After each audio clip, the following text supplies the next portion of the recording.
할렐루야. 오늘도 하나님 앞에 예배하게 하심에 감사합니다. 우리의 마음과 생각을 하나님 앞에 깊이 모아서 예배에 성공하는 우리 모두가 되기를 바랍니다. 함께 기도하겠습니다. 하나님 아버지, 오늘도 우리가 하나님 앞에 나와 이렇게 예배합니다. 우리를 만나 주시고 우리와 함께 해 주시고 거룩한 교회, 거룩한 가정, 거룩한 자손을 만들어낼 수 있도록 거룩한 부모, 거룩한 성도들이 되게 하여 주시옵소서. 하나님 앞에 예배하며 말씀을 듣는 이 시간에 하나님 앞에 있는 것처럼 정직해지게 하여 주셔서 하나님과 우리 사이에 막힌 담이 없도록 도와주시옵소서. 예수님의 이름으로 기도하였습니다. 아멘. 하늘에 계신 우리 아버지여, 이름이 거룩히 여김을 받으시오며 나라의 마옵시며 뜻이 하늘에서 이룬 것 같이 땅에서도 이루어지이다. 오늘날 우리에게 일용할 양식을 주옵시고 우리가 우리에게 죄 지은 자를 사하여 준 것 같이 우리 죄를 사하여 주옵시고 우리를 시험에 들게 하지 마옵시고 다만 악에서 구하옵소서. 나라와 권세와 영광이 아버지께 영원히 싸움나이다. 아멘. 찬송가 94장 함께 찬양하겠습니다. 찬송가 94장입니다.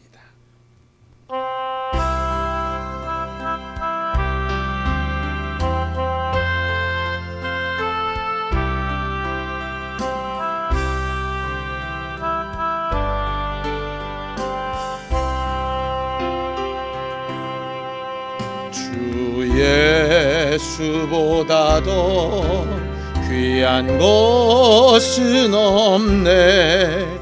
이 세상 부귀와 바꿀 수 없네. 영죽을 내 대신 돌아가신 그 놀라운 사랑 잊지 못해.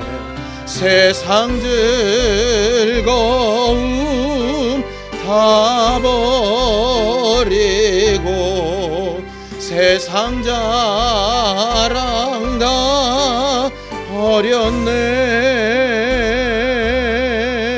주 예수보다도 귀한 것은 없네. 예수밖에는 없네. 주 예수보다도 귀한 것은 없네. 이 세상 명예와 바꿀 수 없네. 이전에 즐기던 세상 일도 주 사랑하는 마음 뺏지 못해. 세상 즐거움 다 버리고 세상 자랑 다 버렸네. 주 예수보다도 귀한 것은 없네. 예수밖에는 없네.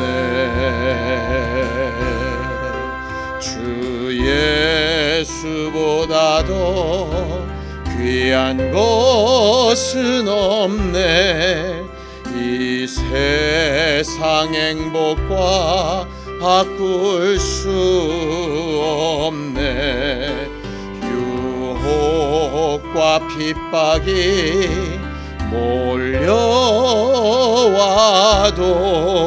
주 섬기는 내 맘 변치 않아. 세상 즐거움 다 버리고 세상 자랑 버렸네. 주 예수보다 더 귀한 것은 없네. 예수밖에는 없네.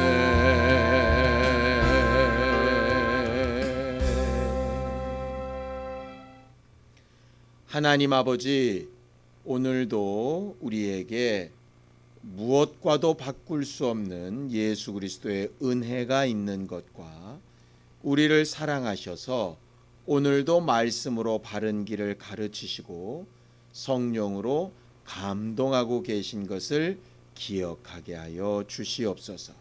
그리하여서 이 세상에 중요하다 생각하는 어떤 것들보다 더 중요한 주의 말씀과 하나님의 인도하심이 우리를 사로잡을 수 있도록 역사하여 주시옵소서. 믿음으로 헌금한 손길들 위에 복을 주시고 저들이 하나님 앞에 믿음으로 행한 모든 것들에 하나님께서 반드시 갚아주시고 응답하시는 역사들을 이 땅에서뿐만 아니라 주의 나라에서도 볼 수 있도록 함께하여 주시옵소서. 예수님의 이름으로 기도하였습니다. 아멘.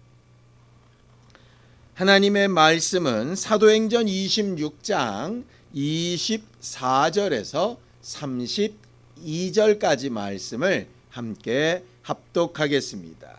사도행전 26장 24절에서 32절까지 말씀을 함께 합독하겠습니다. 함께 읽습니다. 시작. 바울이 이같이 변명하매 베스도가 크게 소리내어 이르되 바울아 내가 미쳤도다. 내 많은 학문이 너를 미치게 한다 하니 바울이 이르되 베스도 각하여 내가 미친 것이 아니요 참되고 온전한 말을 하나이다. 왕께서는 이 일을 아시기로 내가 왕께 담대히 말하노니 이 일에 하나라도 아시지 못함이 없는 줄 믿나이다. 이 일은 한쪽 구석에서 행한 것이 아니니이다. 아그리빠 왕이여 선지자를 믿으시나이까? 믿으시는 줄을 아나이다. 아그리빠가 바울에게 이르되 내가 적은 말로 나를 권하여 그리스도인이 되게 하려 하는도다. 바울이 이르되 말이 적으나 많으나 당신뿐만 아니라 오늘 내 말을 듣는 모든 사람도 다 이렇게 결박된 것 외에는 나와 같이 되기를 하나님께 원하나이다 하니라. 왕과 총독과 번이게와 그 함께 앉은 사람들이 다 일어나서 물러가 서로 말하되 이 사람은 사형이나 결박을 당할 만한 행위가 없다 하더라. 이에 아그리빠가 베스도에게 이르되 이 사람이 만일 가이사에게 상소하지 아니하였더라면 석방될 수 있을 뻔하였다 하니라. 아멘. 우리는 하나님의 형상의 모양을 따라 지음받은 특별한 피조물들입니다. 지난 주일에도 우리가 살펴봤던 것처럼 하나님이 우리를 만드실 때의 기준으로 삼으신 그 하나님의 형상이라고 하는 것에는 겉모습이라고 하는 뜻도 있지만 성품이라고 하는 뜻도 있고 인격이라는 뜻도 있다라고 말씀을 드렸죠. 우리는 하나님을 잘 알고 또 하나님을 잘 나타내 보일 수 있는 존재로 하나님의 형상의 모양을 따라 지음받은 피조물들입니다. 그래서 우리가 가진 거의 대부분의 특성은 하나님으로부터 온 것입니다. 그 중에 특별히 오늘 보려고 하는 특성 중에 하나가 뭐냐 하면 명예심이라고 하는 겁니다. 하나님은 자기 이름의 영광을 위하여 일하시고 자기 이름의 명예를 귀히 여기셔서 하나님의 이름에 찬송을 돌리고 영광을 돌리는 일을 기뻐하시는 하나님이십니다. 그런 하나님의 형상의 모양을 따라 지음을 받았기 때문에 우리도 명예롭게 되는 것과 칭찬을 받는 것과 높임을 받는 일에 싫어할 사람이 없는 것이지요.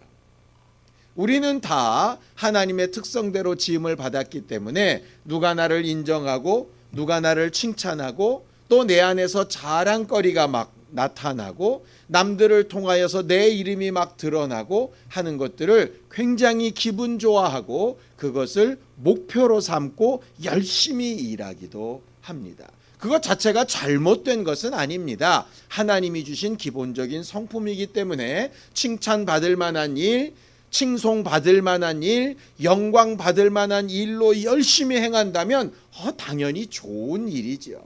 그런데 문제는 뭐냐면 그런 칭찬이나 인정이 어디로부터 와야 하는가라고 하는 것입니다.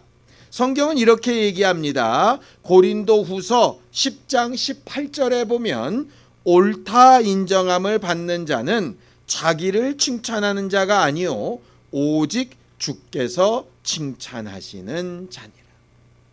자기 스스로 자기를 자랑하고 자기 스스로 자기를 인정하고 자기 스스로 자기를 높이는 것을 뭐라고 부르느냐 하면 교만이라고 부르지요. 나는 부족하고 연약한데 나를 바라보는 사람들이 저 사람은 참 대단해 라고 칭찬하는 것이 진짜 칭찬인 겁니다. 자기가 자기를 자화자찬하는 것은 사실은 옳은 것이 아니지요.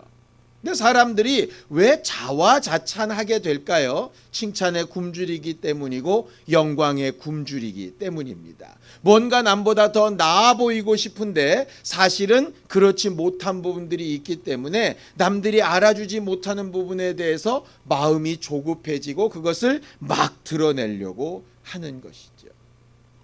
하나님이 인정해 주시기까지 다른 이들이 그것을 인정해 주기까지 시간이 걸리고 그들이 충분히 인정할 만큼 더 풍성한 일을 해야 되는데 그렇게 하기보다는 자기가 스스로 자기의 잘한 것을 드러내기를 쉽게 생각하는 것입니다.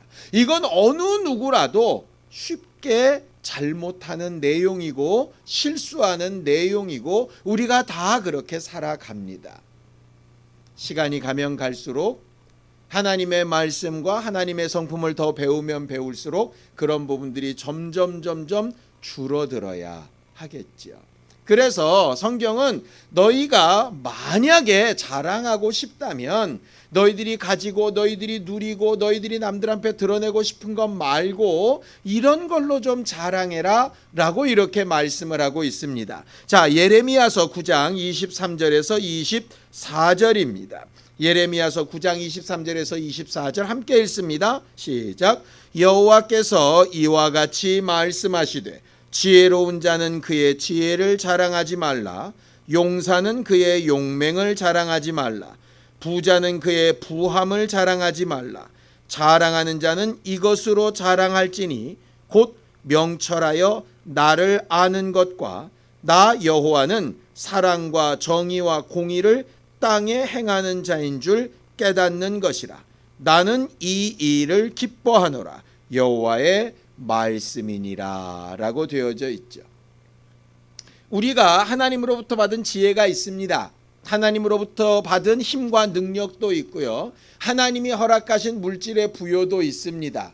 그런데 그걸 허락하신 하나님이 아니라 그렇게 되어져 있는 상태, 그것을 자칫 잘못 자랑하다 보면 하나님은 사라지고 내가 뭔가 잘해서 된 것처럼 착각을 하게끔 되거든요.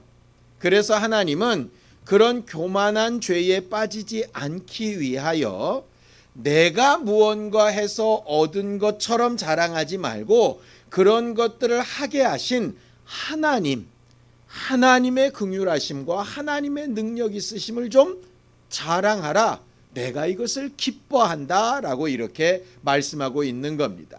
사도 바울은 이 똑같은 말을 이렇게 얘기합니다. 하나님이 우리를 부르셨을 때 뭔가 가지고 잘나고 대단한 사람들을 부른 게 아니라 하나님이 하신 일을 드러내기 위해서 연약하고 미련한 자들을 부르셨다라고 성경은 가르쳐 말을 하죠. 고린도전서 1장 28절에서 29절입니다. 함께 읽습니다. 하나님께서 세상의 천한 것들과 멸시받는 것들과 없는 것들을 택하사 있는 것들을 폐하려 하시나니 이는 아무 육체도 하나님 앞에서 자랑하지 못하게 하려 하심이라고 되어져 있습니다. 하나님은 우리를 연약하고 부족할 때에 부르셔서 하나님의 것으로 채우셔서 완성품을 만들어 가시는 분이라고 하는 말입니다. 그러니 우리가 부름 받았을 때 얼마나 연약했고 얼마나 부족했고 얼마나 모자랐고 얼마나 미흡했는가라고 하는 것을 자랑해야 하는 것이죠. 그래서 사도 바울은 나는 자랑하되 오직 나의 연약함을 자랑한다 이렇게 말을 합니다. 왜냐? 연약함을 자랑하면 자랑할수록 진짜 자랑해야 될, 진짜 인정받아야 될 하나님이 하신 일이 드러나기 때문이죠. 그 바로 다음에 고린도전서 1장 30절에서 31절을 좀 보겠습니다. 너희는 하나님으로부터 나서 그리스도 예수 안에 있고 예수는 하나님으로부터 나와서 우리에게 지혜와 의로움과 거룩함과 구원함이 되셨으니 기록된 바 자랑하는 자는 주 안에서 자랑하라 함과 같게 하려 함이라 이렇게 되어져 있습니다. 하나님은 우리를 만드실 때부터 하나님의 이름을 인정하고 찬양하고 자랑하는 존재로 만드셨습니다. 자기를 자랑하는 게 아니라 하나님을 자랑하는 자로 만드셨습니다. 우리들의 존재 목적입니다. 그런데 하나님의 명령대로 살고 하나님을 찬양하는 목적대로 살지 않고 자기를 자랑하고 자기를 드러내고 자기가 인정받고 싶어 살다가 결국 죄가 들어왔고 그 죄로 인해서 원래 하나님의 목적에서 벗어나게 되었던 거죠. 예수께서 오셔서 그 모든 것을 다 회복시키시고 우리의 죄와 잘못된 부분들을 다 깨끗하게 하시고 우리가 얼마나 죄인이었는지 얼마나 가망 없는 사람들이었는지 어떤 죄 가운데 어떤 멸망으로 끝날 존재였는지를 충분히 가르치시고 우리에게 은혜 베푸시고 사랑을 베풀어 주셔서 예수의 은혜가 아니면 예수의 사랑이 아니면 우리가 지금 이 순간도 하나님의 뜻대로 살아갈 수 없고 우리의 미래도 기억할 수 없고 우리의 마지막 순간도 하나님 앞에 아무 존재가 아니라고 하는 것들을 깨닫게 하신 겁니다.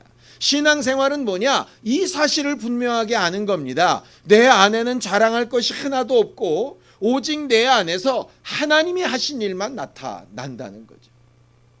그런데 신앙생활을 하다 보면 자꾸 이 부분을 망각하게 됩니다.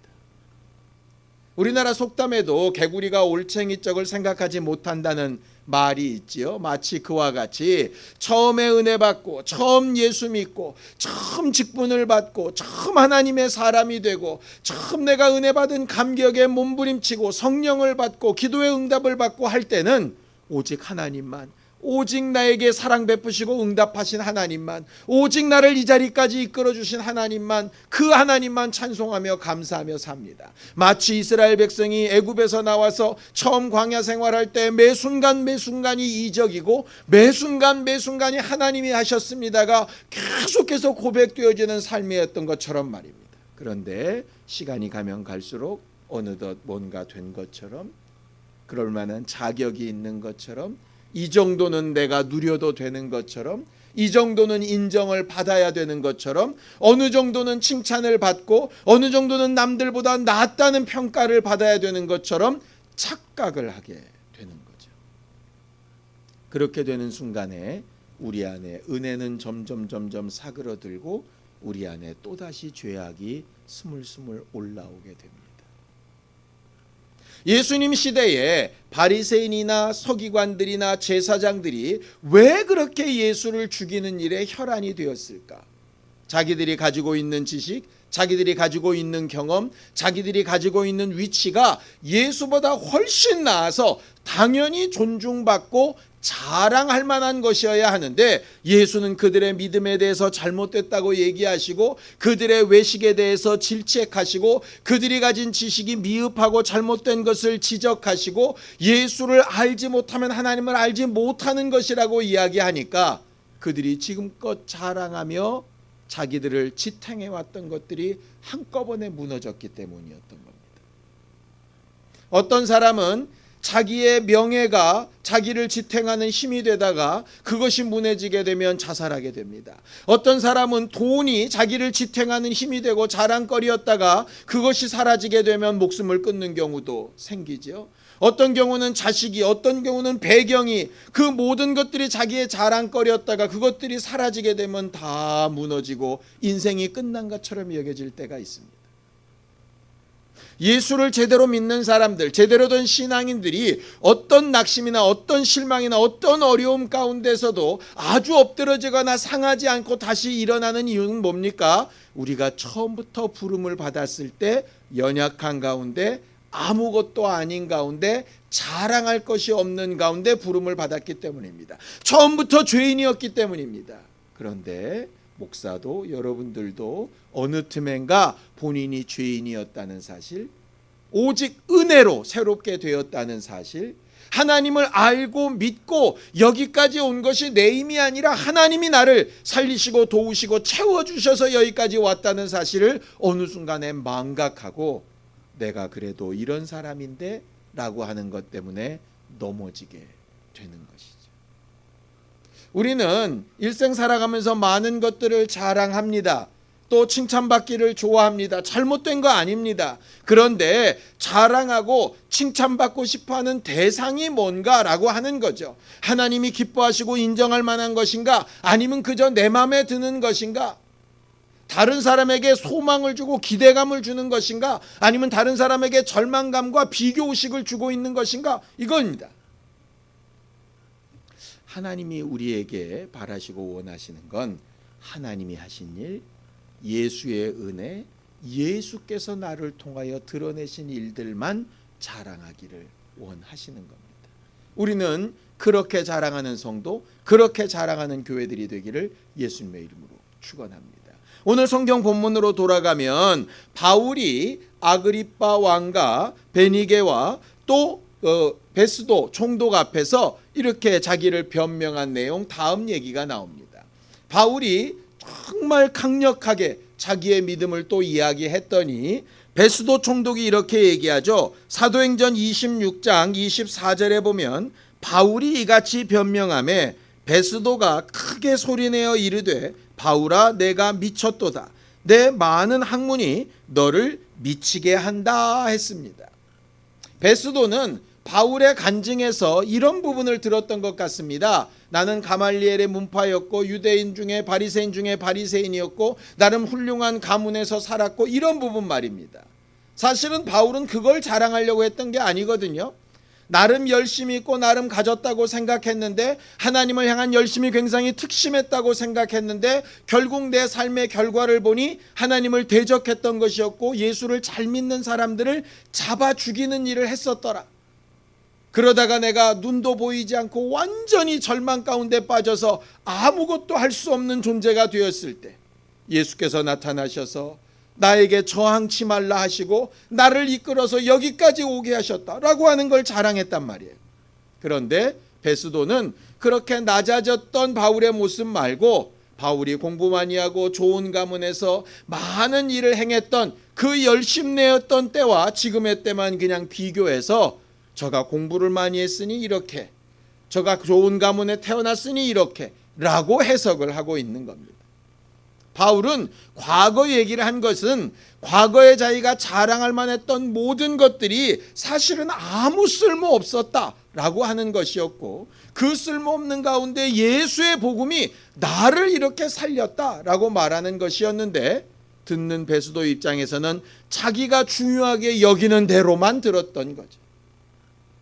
바울은 예수를 알지 못하는 사람들, 영적 세계를 이해하지 못하는 사람들이 볼 때 신앙인들은 좀 미친 사람 같다, 정상이 아닌 사람 같다 라고 생각할 수 있다라고 이야기합니다. 그래서 이렇게 얘기하죠. 고린도후서 5장 13절에 보면 이렇게 얘기합니다. 우리가 만일 미쳤어도 하나님을 위한 것이요 정신이 온전하여도 너희를 위한 것이다 라고 이렇게 얘기합니다. 신앙생활 어떻게 해야 되느냐? 어떤 사람들이 볼 때는 좀 미친 사람처럼 보이는 겁니다. 하나님에 대하여 하는 것들을 보면 이해할 수가 없는 겁니다. 지금으로 따지면 이런 사태에서 예배하러 모이는 거겠죠. 이런 사태에서 서로를 위하여 기도해 주는 걸 겁니다. 이런 사태에서 병든 자들을 위하여 기도하고 신유의 능력을 주장하고 하는 걸 겁니다. 이런 사태에서 뭔가 액션을 취하는 게 아니라 기도하고 하나님 앞에 아뢰고 하나님의 도우심을 요청하고 하는 겁니다. 세상 사람들이 볼 때는 미련해 보이고 이상해 보이고 미쳐 보이는 거죠. 그럼 우리는 계속 모이기만 하고 아무렇게나 막 하면 돼도 됩니까? 예배하면서도 방역도 지키고 우리가 조심해야 될 것들을 다 합니다. 어떤 사람들은 얘기할 겁니다. 그렇게 믿음이 좋다면 막 해야지. 아니요. 성경은 하나님 앞에는 미친 것처럼 보일 만큼 말씀에 순종하더라도 사람들 앞에는 너무나도 정상적으로 보일 수 있도록 행동해야 한다라고 가르칩니다. 그래서 우리가 열심히 기도하면서도 최선을 다해서 일하고 공부하는 것이고요.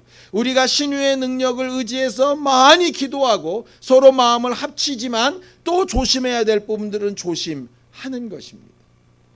믿음은 어느 한쪽으로 가는 것이 아니라 하나님 앞에 말씀에 따라 충분히 행하되 사람들 앞에는 누구에도 모범이 될 만한 행동과 삶으로 사는 것이 동시에 필요합니다. 바울은 그 부분을 이야기하는 것이죠. 그래서 베스도 총독이나 아그리빠 왕 앞에서 얘기할 때 신비한 하늘 얘기만 하는 것이 아닙니다. 자기가 경험한 신비한 얘기도 하지만 아그리빠 왕이 실질적으로 알고 있는 역사적인 사실에 대한 얘기도 하고 자기의 간증에 대한 얘기도 사실적으로 얘기를 하고 그래서 논리적으로 왜 이런 일이 일어났는지에 대해서 충분하게 설명합니다.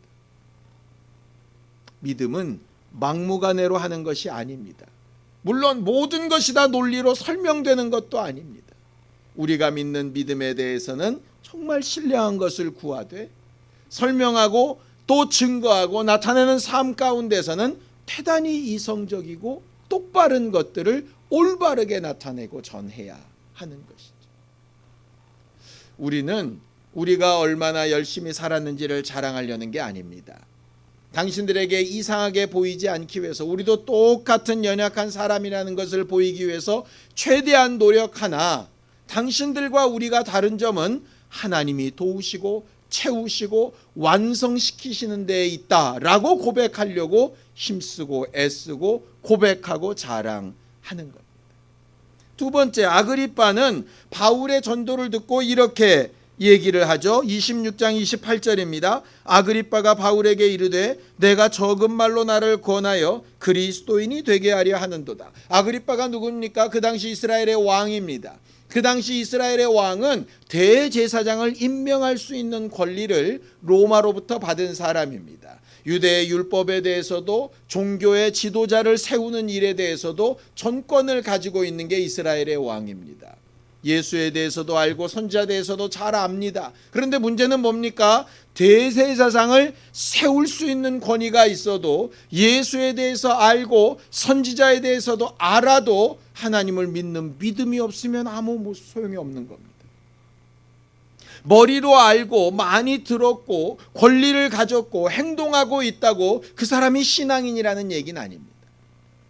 바울은 그 부분에 대해서 당신이 알고 있는 것, 경험하고 있는 것, 가지고 있는 것들을 가지고 예수 믿는 그리스도인이 되었으면 좋겠다라고 얘기합니다. 그러면서 이렇게 고백을 하죠. 29절입니다. 바울이 이르되 말이 적으나 많으나 당신뿐만 아니라 오늘 내 말을 듣는 모든 사람도 다 이렇게 결박된 것 외에는 나와 같이 되기를 하나님께 원하나이다 라고 얘기합니다. 바울을 볼 때마다 가장 감동적인 부분이 바로 이 부분입니다. 그의 제자들에게도 또 자기 성도들에게도 이렇게 얘기하죠. 나를 본받아라. 나처럼 하면 된다. 내 복음을 이렇게 고백을 합니다. 바울이 완벽해서입니까? 아니요, 바울은 절대로 완벽한 사람이 아닙니다. 실수도 많이 있고 감정적인 부분도 있고 또 여러 가지 부족하고 연약한 부분들도 있습니다. 육체의 건강상으로도 그렇고 인격적으로도 그렇고 과거의 여러 경험으로도 그렇고 그는 흠이 많은 사람입니다. 오죽하면 자기 스스로 죄인 중에 괴수라고 얘기를 할 만큼 그랬겠습니까? 그럼에도 불구하고 자기는 왜 자신의 믿음과 자기의 신앙생활을 이토록 자랑스럽게 여길까? 뭐가 그렇게 잘나서? 바울이 고백하고 싶은 건 내가 잘나서 나를 본받으란 얘기가 아니고요. 나처럼 악하고 연약하고 부족하고 모자란 인간일지라도 예수의 은혜만 받으면, 예수께서 사랑하시는 것만 제대로 인정하면, 예수 앞에서 제대로 살아보려고 결단하기만 하면 나 같은 사람도 했는데 당신들 할 수 있다라고 나처럼 되기를 원한다라고 얘기하는 겁니다. 누구보다 나은 목사라서, 누구보다 나은 사도라서, 누구보다 대단한 사람이서 너희는 나 못 따라오지, 이런 얘기가 아니라 나 같은 죄인일지라도 당신들도 나처럼 예수의 은혜만 받을 수 있다면 하면서 예수가 자기에게 하신 일에 대하여 증거하는 겁니다. 심지어 아그리빠 왕에게, 베스도 총독에게도 이 세상의 권력으로는 부러워할 것이 없을 만한 사람들 앞에서도 담대하게 얘기하는 겁니다. 내가 이렇게 결박되어 묶인 것만 빼고는 다 나처럼 하나님 앞에 되기를 원합니다. 우리의 신앙생활이 정말 이렇게 담대하게 자긍심을 가지고 자랑할 만한 것이 되었으면 좋겠습니다. 그러기 위해서 뭐 해야 될까요? 회개해야죠. 우리의 연약함을 인정해야죠. 부족함을 인정해야 합니다. 그 부족함 위에 하나님의 은혜가 있음을, 하나님께서 도우시고 채우신 것이 있음을, 하나님께서 얼마든지 지금도 사랑하고 계심을 분명히 기억하고 체험하고 자랑할 수 있어야 합니다. 그게 우리들이 이 세상에 존재하는 목적입니다. 원수는 자꾸 하나님을 빼고 너를 자랑하라고 얘기할 겁니다. 네가 얼마나 대단한데, 남들보다 얼마나 나은데, 자꾸 그렇게 이야기할 겁니다. 저도 여러분들도 다 그런 속살거림에 빠지기 쉬울 겁니다. 그때마다 우리가 얼마나 죄인인지, 얼마나 주의 은혜가 필요한 사람인지, 예수 아니면 우리가 어떤 존재로 끝났을 사람들인지 생각해보고 인정하는 자세와 지혜가 필요할 것 같습니다. 바울은 그의 삶을 본 사람들이 이렇게 말할 정도로, 저가 가이사에게 상소하지 않았다면 지금 당장이라도 풀어줘도 아무 문제가 없겠다라고 말할 정도로 그의 삶은 괜찮은 사람이었습니다. 그럼에도 불구하고 그는 일부러 감옥에 갇히고 일부러 재판장에 서는 일을 선택하게 되지요. 이유는 단 하나 때문입니다. 자기의 믿음을 적나라하게 제대로 고백하고 증거하고 자랑하기 위해서입니다. 우리들이 있는 장소, 직장이든 친구 안에서든 학교든 가족 안에서든 예수가 하신 일, 우리가 은혜 받은 사실을 정말 담대하게 내 믿음의 고백으로 말할 수 있게 되기를 예수님의 이름으로 축원합니다. 그들이 이 전도를 듣고 우리의 말에 감동을 받고 예수 믿는 사람이 될지 안 될지 그건 잘 모르겠습니다. 그러나 바울처럼 그들 앞에 내가 예수 믿고 변화된 이런 삶처럼 당신들도 나처럼 됐으면 좋겠다라고 말할 수 있었으면 좋겠습니다. 우리의 삶이 잘못되어 있으면 거짓되고 교만하고 사람들이 볼 때 이상하고 정상적인 것이 하나도 없으면 어떻게 그렇게 말할 수 있겠습니까? 그래서 우리는 기도하는 겁니다. 우리의 힘과 능력으로는 할 수 없지만 하나님이 도우시는 것으로 좀 더 나아지고 좀 더 분명해지고 좀 더 확실해지고 좀 더 하나님의 은혜 가운데서 풍성한 사람이 되기를 구하는 겁니다. 그렇게 잘 되었다는 결과를 자랑하려는 게 아니라 그렇게 하게 하신 하나님을 자랑하려고 하는 겁니다. 우리의 마지막 소망이 뭡니까? 베드로전서 1장 7절입니다. 너희 믿음의 확실함은 불로 연단하여도 없어질 금보다 더 귀하여 예수 그리스도께서 나타나실 때에 칭찬과 영광과 존귀를 얻게 할 것이라고 되어져 있습니다. 우리는 마지막 날 주 예수 앞에 섰을 때 하나님으로부터 오는 칭찬과 존귀와 영광이 있게 되기를 예수님의 이름으로 축원합니다. 우리의 삶을 완벽하게 삽시다 이런 뜻 아닙니다. 연약하고 부족하면 부족한 대로, 뭔가 좀 나아졌으면 나아진 대로 내가 뭔가 했다가 아니라 하나님이 하셨다라고 말할 수 있었으면 좋겠습니다. 어느덧 우리가 모르는 사이에 내가 한 것처럼 착각하고 있는 부분들이 고침을 받고 예수께서 내 안에서 하신 일들로 담대히 자랑하는 우리 모두가 되기를 예수님의 이름으로 축원합니다. 기도하겠습니다.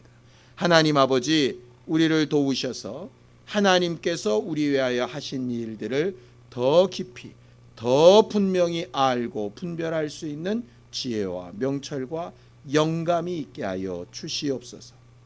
우리가 예수 그리스도의 은혜 아니었으면 지옥 갈 수밖에 없는 죄인, 하나님과 원수될 수밖에 없는 연약한 악한 존재였으나 예수께서 우리를 긍휼히 여기시고 은혜 베푸셔서 하나님의 자녀가 되게 하시고 여기까지 인도하여 주셨사오니 이렇게 된 것은 다 주의 은혜요, 여기까지 온 것이 다 주의 사랑인 것을 고백합니다. 이것 이외에 다른 것을 자랑하지 않게 하여 주시옵소서. 하나님, 우리 부모든 자손이든 형제든 친구든 주변에 있는 모든 환경의 사람들이든 간에 그들 앞에 서서 내 믿음을 닮았으면 좋겠다고, 내가 믿는 이 믿음, 내가 체험한 이 은혜, 내가 체험한 이 사랑을 당신들도 똑같이 받았으면 좋겠다고 담대히 자랑하며 고백할 수 있는 우리 모두가 될 수 있도록 함께하여 주시옵소서. 이제는 우리 주 예수 그리스도의 은혜와 하나님 아버지의 극진하신 사랑과 성령님의 감동하시고 함께하시는 분명한 증거가 자기 믿음을 분명하게 자랑하기 원하는 우리 모두 위에 이제부터 영원까지 함께 있을지어다. 아멘.